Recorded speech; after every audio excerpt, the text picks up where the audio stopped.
मुद्रा और बैंकिंग ये एक ऐसा चैप्टर है जिस चैप्टर से एग्जाम में लगभग 6 to 8 मार्क्स के क्वेश्चन आते हैं। मुद्रा और बैंकिंग की बात करते हैं। ये मुद्रा और बैंकिंग के 3 इंपॉर्टेंट पार्ट होते हैं। इसको 3 वर्गों में बांट सकते हैं। मुद्रा और बैंकिंग के 3 वर्ग कौन कौन से हैं? इसमें पहला आता है मुद्रा। जब हम बैंकिंग की बात करते हैं, बैंकिंग के 2 पार्ट हो जाते हैं। एक होता है आपका व्यापारिक बैंक वाला कॉन्सेप्ट, व्यापारिक मुद्रा यानी कि मनी, जो इंग्लिश मीडियम के ध्यान रखिएगा, मनी। और व्यापारिक बैंक मतलब इसमें क्या आ जाएगा? व्यापारिक बैंक मतलब commercial bank and central bank. कौन हो जाता है? सेंट्रल बैंक यानी कि केंद्रीय बैंक। तो 3 हिस्से हैं और तीनों को मिला के अगर बात करते हैं तो लगभग 6 से 8 नंबर तक के क्वेश्चंस इसमें आ जाते हैं, जिसमें एक होता है लॉन्ग क्वेश्चन, एक होता है शॉर्ट क्वेश्चन, बाकी एमसीक्यूज 1 या 2 आ जाते हैं। ध्यान में रखिएगा। अब बात तो ये है कि ये चैप्टर ऐसा है जिसमें आप बड़ा ही मज़ेदार तरीके से पढ़ते हैं। अक्सर बच्चे कहते हैं ये चैप्टर सर समझ में आ जाता है, ये चैप्टर इजी है। वास्तव में चैप्टर इजी है। जब हम मनी एंड बैंकिंग की बात करते हैं, मनी एंड बैंकिंग, ठीक है, इंग्लिश में बोलते हैं क्या, हिंदी में बोलते हैं इसको मुद्रा और बैंकिंग, ठीक है। एक इजी चैप्टर है और इस चैप्टर से बच्चों के मार्क्स भी अच्छे होते हैं अगर उन्होंने थोड़ा ध्यान से पढ़ लिया। तो आज मैं आपको क्या बताने जा रहा हूं? आपको मैं आज बताने जा रहा हूं क्या चीज? Important topics. ऑलरेडी चैप्टर मैं आपको पढ़ा चुका हूं, हर एक टॉपिक्स को मैं आपको कवर करवा चुका हूं, लेकिन आपको पता होना चाहिए इस चैप्टर से कौन कौन से इंपॉर्टेंट टॉपिक ऐसे हैं जो एग्जाम 2025 में आ सकते हैं या सबसे ज्यादा पढ़ना चाहिए हमें, क्योंकि है तो बहुत लंबा चैप्टर। जैसे मैंने कहा था इसमें 3 इंपॉर्टेंट कैटेगरी है, मुद्रा है, बैंकिंग कमर्शियल बैंक है, सेंट्रल बैंक है। तो इसमें पढ़े क्या? अगर पढ़ने की बात है कि जिसको सबसे ज़्यादा पढ़ना है, वैसे तो बेटा पढ़ना सब कुछ है। अगर मैं कह दूँ ये पढ़ के ही एग्ज़ाम में जाना तो वो गलत है। पढ़ना सब कुछ है, लेकिन उसमें भी कुछ ऐसे टॉपिक्स होते हैं जिनको हमें सबसे ज़्यादा पढ़ना है। ये है उनको पढ़ना ही पढ़ना है हर हालत में। तो इस चैप्टर में भी कुछ टॉपिक्स ऐसे हो जाते हैं जिनको आपके लिए बहुत ज़्यादा इंपॉर्टेंट होते हैं। वो टॉपिक कौन कौन से, उन टॉपिक के बारे में आपको बता दूं ताकि आप अभी से पढ़ना स्टार्ट करो और आपका एग्जाम अच्छा हो जाए।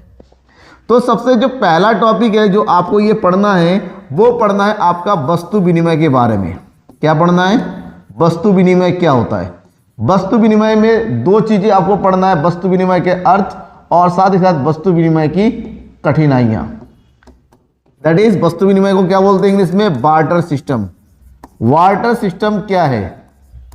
ठीक है, barter system and meaning and drawbacks और प्रॉब्लम्स ऑफ बार्टर सिस्टम, ये पहला टॉपिक है जो आपको किसी भी हालत में पढ़ के जाना है, क्योंकि एग्जाम में बहुत ज्यादा रिपीट होता है। दूसरा जो आपको पढ़ना है वो है मुद्रा के रूप या मुद्रा के प्रकार। मुद्रा के कितने प्रकार के होते हैं? भौतिक आधार पर सबसे ज्यादा पूछा जाता है मुद्रा के रूप, ठीक है। और इसमें और तीसरा टॉपिक की बात करते हैं, वो पढ़िए आप मुद्रा के कार्य। मुद्रा के कार्यों को बेसिकली 3 कैटेगरी में बांटा जाता है, लेकिन 2 कैटेगरी में सबसे ज्यादा पूछा जाता है, मुद्रा के मुख्य कार्य और मुद्रा के द्वितीयक कार्य। That is function of money. क्या होते हैं? इसको बोलते हैं फंक्शन ऑफ मनी।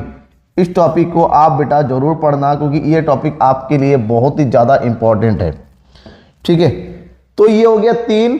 चौथे टॉपिक में आपको जो पढ़ना है वो है मुद्रा पूर्ति। मुद्रा पूर्ति, ठीक है, मुद्रा पूर्ति, जिसमें M1 money supply, M2 money supply, M3 money supply और M4 मनी सप्लाई के बारे में पूछा जाता है। बेसिकली ये है।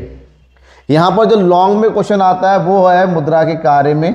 इस टॉपिक से लॉन्ग में ज़्यादा क्वेश्चन आते हैं, बाकी शॉर्ट में पूछे जाते हैं। इसके अलावा इस चैप्टर में जो क्वेश्चन पूछे जाते हैं, नेक्स्ट क्वेश्चन है वो है व्यापारिक बैंकों के कार्य, यानी कि the function of commercial bank. Commercial bank के फंक्शंस के बारे में पूछे जाते हैं। और कमर्शियल बैंक से रिलेटेड जो दूसरा जो इंपॉर्टेंट कारण है, व्यापारिक बैंकों के द्वारा साख निर्माण की प्रक्रिया। व्यापारिक बैंकों यानी कमर्शियल बैंक द्वारा साख का निर्माण कैसे किया जाता है, दैट मीन्स क्रेडिट क्रिएशन किस तरह से होता है, इसको बोलते हैं मैकेनिज्म ऑफ, जहाँ पर एक टेबल बना के आपको बताना पड़ता है कि एक व्यापारिक बैंक किस तरह से साख निर्माण करती हैं। इसके अलावा जो नेक्स्ट टॉपिक आपको इस चैप्टर, देखिए टॉपिक बहुत ज़्यादा है लेकिन मैं सबसे इंपॉर्टेंट टॉपिक बता रहा हूँ जो पढ़ना है, वो है केंद्रीय बैंक के कार्य। केंद्रीय बैंक के कार्य, और इसी से जुड़ा हुआ है केंद्रीय बैंक के द्वारा साख का नियंत्रण। केंद्रीय बैंक द्वारा साख का नियंत्रण कैसे किया जाता है। ये कुछ टॉपिक है, 7 टॉपिक है इस चैप्टर से जो आपको कवर करना है, जो आपको पढ़ना है आपके बोर्ड एग्जाम के लिए।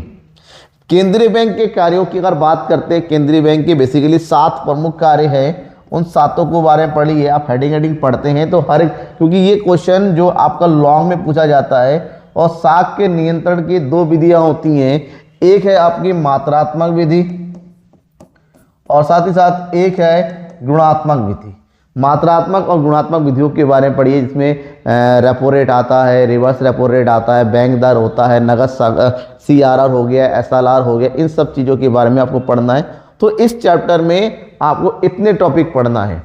अगर ये टॉपिक आप कवर कर लेते हैं तो 99% आप अपने इस चैप्टर को कवर कर लेंगे, यानी कि इस चैप्टर से मिलने वाला जो 6 to 8 मार्क्स है उसमें से आप 6 या 7 नंबर तो मान के चलिए पक्का 100% आ ही जाएगा, क्योंकि MCQs आपका कहीं से भी आ सकता है, लेकिन शॉर्ट और लॉन्ग क्वेश्चन आपको इन्हीं टॉपिक्स में से मिलेगा। इस टॉपिक से बाहर नहीं आने वाला है, इस बात की गारंटी मैं जरूर दूंगा आपको।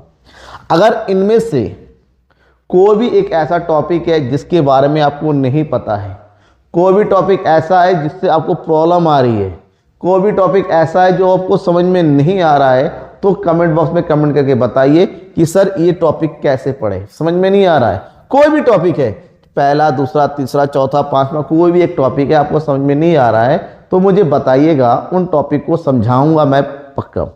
एक बच्चे ने कहा, मैसेज किया था आज ही कि सर न्यूमेरिकल क्वेश्चन बताइए। लगे हाथों मैं न्यूमेरिकल क्वेश्चंस का भी एक स्पेशल वीडियो बना के आपको दूंगा, ठीक है। बस उसका मैं तैयार कर रहा हूं फॉर्मेट क्वेश्चन की, बहुत सारे न्यूमेरिकल क्वेश्चन ऑलरेडी मैं सॉल्व करवा चुका हूं। मैं सोचता हूं इस बार कुछ नए क्वेश्चन दिया जाए, तो कुछ बोर्ड के क्वेश्चन पेपर को मैं देख रहा हूँ, उसमें से वो जो क्वेश्चन आए हैं उसको ले रहा हूँ, उससे थोड़ा सा टाइम लग रहा है। तो कल तक या परसों तक आपको न्यूमेरिकल क्वेश्चंस का भी वीडियो मिल जाएगा, ताकि आप उसको देख सके क्वेश्चन कैसे एग्जाम में आते हैं। हाँ, मैं बात कर रहा था इस चैप्टर से, अगर अभी भी कोई डाउट है आपको, अपने डाउट को पूछिएगा। मुझे बड़ा अच्छा लगेगा कि आप अपने डाउट्स को मुझसे पूछते हैं और मैं आपको उसको क्लियर करता हूँ, ठीक है। जरूर पढ़ेगा इन टॉपिक्स में। अगर आपको कोई दिक्कत हो रही है कमेंट बॉक्स में कमेंट करके बताइए, और डिस्क्रिप्शन में तो हर चैप्टर का प्लेलिस्ट गिवन है, वहाँ देख सकते हैं। Thank you and bye.